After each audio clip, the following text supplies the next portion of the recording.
Hello et bienvenue sur le podcast de No Rain No Flower. Je suis Mathilde et après 6 ans de troubles alimentaires, j'aide désormais ceux qui en souffrent en leur donnant toutes les clés pour cheminer dans leur propre guérison. Tu es à la recherche de conseils, partage d'expériences, de motivation. Je te propose mon site internet, le compte Instagram norain.noflower, le podcast, la newsletter, mais aussi des programmes complets et concrets. Retrouve toutes les informations sur norainnoflower.com. C'est parti pour un shot de motivation pour ta guérison. Hello, on se retrouve pour un nouvel épisode de podcast pour vous parler d'une étape clé de la guérison. Si vous m'écoutez depuis un moment, vous m'avez forcément déjà entendu parler de ce que je m'apprête à parler dans cet épisode. C'est une partie de la guérison que j'ai découverte finalement assez tard, moi, dans mon chemin de guérison, parce qu'on ne me l'avait pas expliqué avant, alors que pourtant, vraiment pour moi, cette étape, elle est vraiment indispensable. Vous le savez, la guérison, elle est pluridisciplinaire. Il y a le côté nutrition, acceptation corporelle, psychologique, physique, si vous avez connu une perte de poids, mais il y a une dimension très importante, sous-jacente à tous ces points en fait. Il s'agit de la restructuration cérébrale. Alors, qu'est-ce que c'est la restructuration cérébrale ? J'en ai déjà parlé dans plusieurs épisodes où je vous explique que votre cerveau crée des croyances au travers de vos pensées et de vos actions. Et avec le trouble alimentaire, voire même par votre enfance ou par la société, vous avez emmagasiné un grand nombre de croyances qui sont erronées. Je vous donne un exemple. Si devant une quantité de nourriture, vous avez ressenti du stress, vous avez cherché à compenser ou à vous restreindre par la suite, et que à l'inverse, devant une faible quantité, vous vous sentez plus en contrôle et rassuré, et bien du coup votre cerveau, il a intégré la croyance suivante: la quantité de nourriture est égale à danger, et il faut que je me limite à des petits apports. Ça, c'est une croyance qui est erronée évidemment. Et au plus vous répétez des actions où vous vous restreignez après une grande quantité de nourriture, ou au plus vous répétez les repas où vous mangez une petite quantité, au plus cette croyance elle est renforcée. Donc forcément, vous avez un paquet de croyances erronées, notamment si ça fait un moment que vous avez des troubles alimentaires. Mais je vous rassure, tout le monde a des croyances erronées sur bien d'autres sujets, c'est pas du tout réservé aux troubles alimentaires, et nombreuses de ces croyances erronées nous sont inculquées par la société en fait. Donc en fait, il y a énormément de personnes qui ont des croyances erronées liées quand même à l'alimentation, au sport, à l'apparence, etc. et qui n'ont pas forcément de troubles alimentaires, mais bon, qui n'ont pas non plus une relation hyper saine à l'alimentation, à leur corps. Pourquoi déconstruire ces croyances ? C'est essentiel pour votre guérison. Quand on souffre d'un trouble alimentaire, il y a les comportements visibles, donc la restriction, les compulsions, l'hyperactivité, les obsessions, mais derrière chaque comportement, il y a souvent une ou même plusieurs croyances erronées. Je vous donne des exemples, par exemple la peur de reprendre du poids. Oui, tu as peur de reprendre du poids, mais t'as pas juste peur de reprendre du poids. Ton trouble alimentaire, il te persuade que tu es en danger si tu reprends du poids, parce que tu as les croyances suivantes. Tu penses que si tu reprends du poids, tu pourras plus plaire. Si tu reprends du poids, tu risques de pas t'arrêter d'en prendre et que tu vas en prendre à l'infini. Tu te dis que si t'aimes déjà pas ton corps aujourd'hui, tu vas pas l'aimer encore plus avec d'autres kilos. Si tu dis que si tu reprends du poids, tu vas plus rentrer dans les cases de la société. Tu te dis que si tu reprends du poids, tu vas plus te reconnaître, plus savoir qui tu es. Un autre exemple, si tu as peur de manger. C'est parce que tu as énormément de croyances erronées qui t'empêchent de remanger librement. Par exemple, je te donne des exemples de ces croyances. Tu te dis que les aliments faibles en calories sont sains et que du coup il faut éviter ceux qui en contiennent beaucoup. Tu te dis que le sucre fait grossir et que donc il faut le supprimer. Tu te dis que tout ce qui est industriel est mauvais et que donc il faut éviter tout ce qui est industriel. Tu te dis qu'il faut pas manger de pain si tu manges déjà des féculents en accompagnement. Tu te dis que manger par gourmandise, c'est pas bien. Tu te dis que le beurre et l'huile, ça sert à rien à part te faire grossir. Tu te dis que le soir, il faut que tu manges léger parce que tu vas dormir ensuite. Tout ça, c'est des croyances erronées. Et je suis certaine que vraiment, dans toutes les croyances erronées que je viens de dire, il y en a plein que vous avez. Il y a de nombreuses autres croyances erronées sur l'alimentation. Vraiment, il y en a beaucoup. Toutes ces croyances, elles sont tellement ancrées en toi, tellement automatiques, qu'elles viennent à toi presque sans que tu t'en aperçoives en fait. Tant que tu as toutes ces croyances erronées, que tu ne les déconstruis pas, tu ne pourras pas aider ton cerveau à guérir. Ces croyances, vraiment, elles te maintiennent dans la maladie. Même quand on veut guérir, même quand on commence à changer ses comportements, si la croyance reste là, elle ralentit ou elle sabote tes efforts en fait. Je te donne un exemple personnel. Pendant longtemps, je pensais que si je prenais du poids, j'allais jamais m'arrêter d'en prendre. C'est une croyance qui est très fréquente. Je sais qu'il y a beaucoup de gens de ma communauté qui ont ça. Et donc, même si j'avais envie d'aller mieux, cette pensée, en fait, elle me tirait en arrière, elle m'empêchait d'avancer vers la guérison. La guérison, ça demande plus que de manger à nouveau ou d'arrêter de se peser. Ça demande vraiment de désactiver ces fausses vérités qui pilotent tes choix, souvent inconsciemment. Donc du coup, comment on fait pour déconstruire toutes ces croyances erronées ? La première chose pour déconstruire ces croyances erronées, c'est de prendre conscience que tu les as. Mais souvent, ça, c'est pas forcément le plus difficile. Le plus difficile, c'est de déconstruire ces croyances en donnant des arguments pour les contrer. Ces arguments, ce sont des arguments qu'on pourrait dire sains, qui vont contre la maladie. Le problème, c'est que quand on souffre de troubles alimentaires, on est tellement baigné dans l'univers de la maladie qu'on a du mal à trouver des arguments qui sont non biaisés par la maladie. Aussi, on a parfois tellement cru à ces croyances erronées depuis longtemps qu'on ne sait même plus qu'elles sont fausses ou illogiques en fait. On n'arrive même plus à trouver le raisonnement illogique. Les thérapies cognitivo-comportementales, elles sont très efficaces dans le traitement des TCA et notamment pour déconstruire les croyances erronées. J'en ai moi-même fait une, c'est pour ça que je le recommande souvent. D'ailleurs, souvent les thérapies cognitivo-comportementales, donc TCC, elles sont vraiment recommandées dans le traitement des troubles alimentaires. Moi, ça m'a vraiment aidée.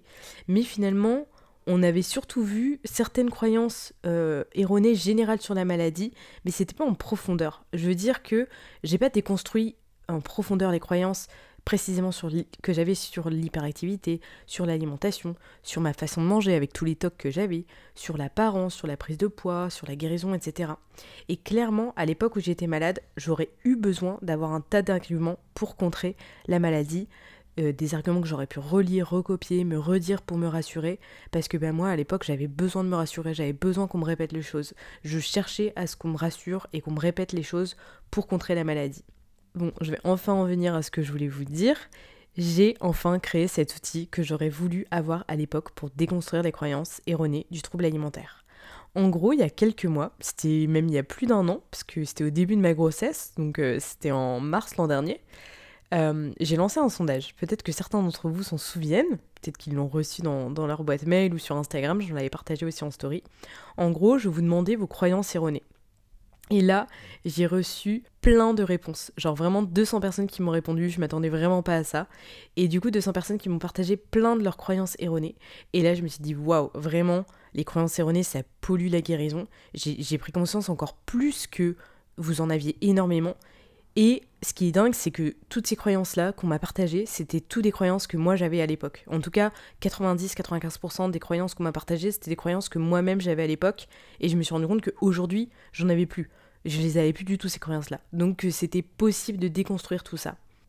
Et puis, surtout, j'ai pris conscience que finalement, c'est quelque chose... Enfin, moi, j'ai l'impression qu'on en parle peu, ou pas souvent, qu'on le met souvent de côté, ou du moins on dit, oui, il faut déconstruire des croyances erronées, mais sans rentrer dans le concret, en fait. Et donc, ça fait plusieurs mois que je travaille sur un nouveau livre. Vous le savez, franchement, j'ai une passion pour les livres, j'en ai pas mal maintenant. J'ai clairement très peu de temps en ce moment avec mon petit Victor dans ma vie, mais ce livre me tenait tellement à cœur, parce que vraiment, à l'époque, ça m'aurait vraiment aidé, vraiment. Donc, du coup, j'ai voulu le créer. Et dans ce livre, j'explique comment déconstruire les croyances erronées, et surtout, je donne 140 fiches de croyances que je déconstruis. Donc, je vais vraiment dans le concret, que ce soit sur l'hyperactivité, votre identité, sur la guérison en général, sur l'alimentation, la comparaison, les tocs, la reprise de poids, l'apparence. Enfin, vraiment, c'est des croyances erronées qui vont sur énormément de problématiques des troubles alimentaires. Et en fait, j'essaie de m'appuyer au maximum sur des faits scientifiques, des explications cohérentes, des choses logiques pour vous donner des arguments qui vont vraiment contrer la maladie. C'est vraiment... Enfin, moi je sais que j'aime comprendre les choses et que comprendre les choses, m'appuyer sur des choses concrètes, m'aidait énormément à l'époque. Donc j'ai vraiment voulu créer ça en fait. Ce livre... En gros, du coup, pour vous expliquer, au tout début, j'explique comment déconstruire les croyances. Je rentre vraiment plus dans le détail, en profondeur, par rapport à ce que je viens de vous dire là, évidemment. Et ensuite, il y a les fiches. Donc, une fiche, ça se décompose comment ? Donc, il y a la croyance erronée. Ensuite, il y a une partie où c'est d'où vient cette croyance. Donc ça, c'est hyper important de comprendre d'où ça peut provenir. Et donc, je suis sûre qu'en lisant, vous allez vous dire « mais c'est tellement vrai ». Et ensuite, il y a un bloc arguments, enfin, comment la déconstruire. Et donc là, c'est tous des arguments où, comme je vous dis, j'essaye de m'appuyer au maximum sur des faits scientifiques, sur des études, sur des faits logiques, sur des arguments concrets, en fait. Et ensuite, à la fin, je vous donne la croyance saine. Donc, c'est un peu un mantra à se répéter, on va dire. Ce livre, ça peut être un outil que vous lisez de temps à autre, selon la fiche qui vous intéresse, pour baigner votre cerveau d'arguments sains, capables de contrer la maladie, ou vous pouvez l'utiliser dès que vous culpabilisez. Vous vous référez au sommaire en choisissant la croyance qui cause votre culpabilité.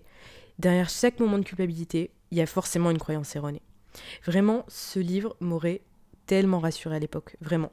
Je suis ultra contente de l'avoir fait. Je pense qu'avec mon roman autobiographique, c'est le livre dont je suis le plus fière. C'est un véritable outil de thérapie cognitive. Honnêtement, le mieux c'est que vous regardez dans la description de cet épisode de podcast, je vais vous mettre le PDF du sommaire avec toutes les croyances erronées. Et comme ça, vous pourrez voir les croyances erronées, de quoi il s'agit. Je suis certaine honnêtement que vous allez vous reconnaître dans énormément de ces croyances erronées. Vous me direz en vrai, ça m'intéresse de savoir. Ce livre, il est disponible sur mon site. Sache que ton trouble alimentaire, il n'a pas cassé ton système de croyances. Tu es simplement enfermé dans un système de croyances qui, à force d'avoir été répété, a laissé des traces sur ton cerveau.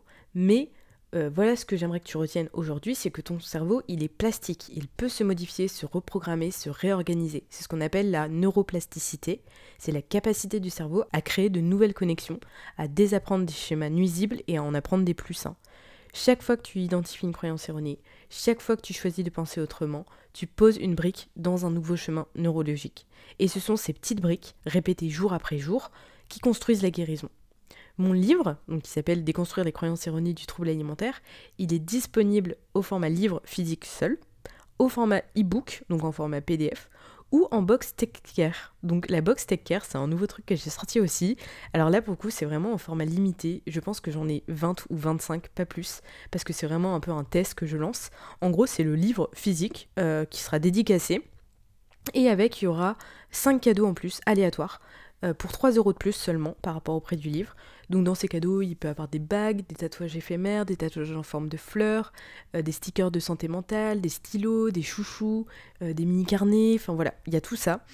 Donc la box Tech Care, elle est disponible soit pour le livre Déconstruire les croyances erronées du trouble alimentaire, soit pour le carnet d'introspection que j'ai sorti aussi à peu près au même moment. S'il n'est pas encore sorti quand cet épisode est publié, c'est qu'il va sortir dans les prochains jours. En gros, le carnet d'introspection, c'est 75 questions que je te pose pour te guider donc sur plein de thématiques différentes, sur t'aider à reconstruire ton identité, t'aider à comprendre ta relation à ton corps, à ta nourriture. Donc c'est un peu pour guider tes moments d'introspection. Pareil, c'est un outil concret. En fait, moi, je pense que j'avais besoin de concret à l'époque, et c'est encore un outil concret pour t'aider à travailler sur toi-même, parce que vraiment, moi, je trouve que les moments où j'ai le plus avancé, et c'est vraiment quand j'étais face à face avec moi-même, en fait. Et du coup, comme quand t'es malade, t'es hyper fatigué, ben là, c'est un outil pour te permettre de te reposer, d'avoir déjà les questions pour te guider, en fait, dans tes réflexions. Donc voilà, donc la box Tech Care, tu choisis l'un de ces 2 livres et avec, tu as 5 cadeaux aléatoires pour prendre soin de toi, pour te chouchouter. Franchement, j'aime trop ça, donc voilà, j'ai hâte de sortir tout ça. Enfin, tout ça maintenant est dispo, mais au moment où j'enregistrais cet épisode, c'était pas encore dispo. Et maintenant, j'ai trop hâte que vous découvriez tout ça. Voilà, je vous ai tout dit sur le sujet des croyances erronées. Je vous ai tout dit aussi sur le sujet de sur ces 2 outils, ces 2 nouveaux outils qui sortent là maintenant, qui sont dès à présent disponibles. Tout est en description de cet épisode ou sur mon site dans l'onglet livres ou outils concrets. J'ai hâte d'avoir vos retours quant à ces 2 nouveaux outils. Je vous dis à très bientôt et merci de m'avoir écouté. Ciao ciao.